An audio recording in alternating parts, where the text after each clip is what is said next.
Automatic. That's right. Automatic. Well, should be the same across the board. Now, what I say, I saw you were hanging with Michael Jackson. Are you guys close? You guys buddies? I love Michael Jackson. Yeah. That's a good friend of mine. Michael, yeah. I was together with him all day yesterday. Now, what do you do? Like, what do you do?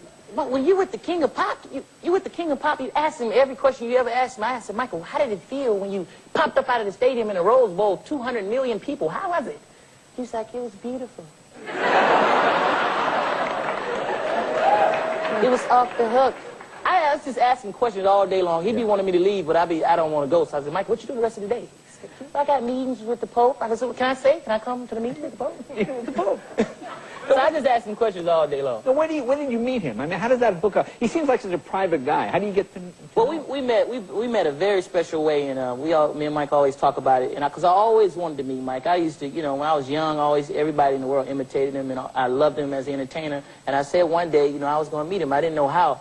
And I went through everybody. I knew everybody in his family before him. I knew his brother Jermaine and everybody. I was like, Jermaine, when we gonna see Mike? We go see I hanging out with Jermaine. When is Mike? So me and Jermaine real good friends, but I never seen Mike.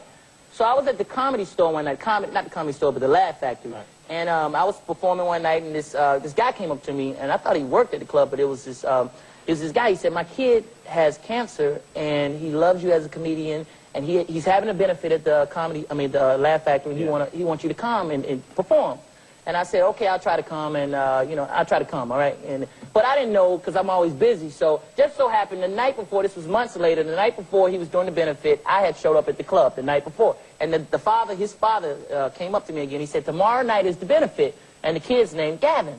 So I said, okay, tomorrow night I'm not doing it, and I'll be here. He had cancer. So I came and met him.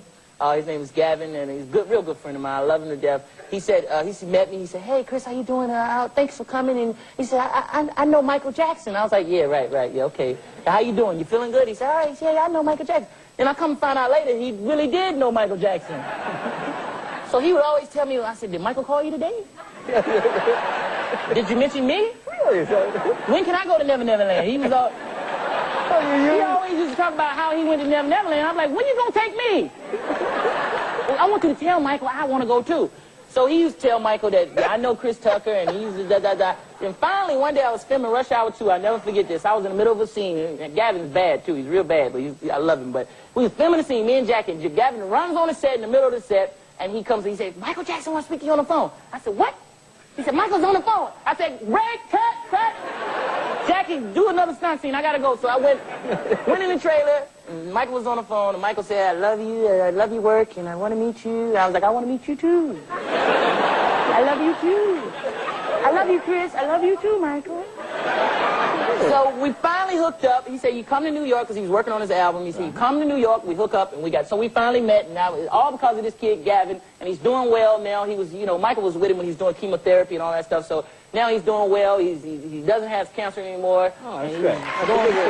Good for you. Good for you. That's great. That's a great story.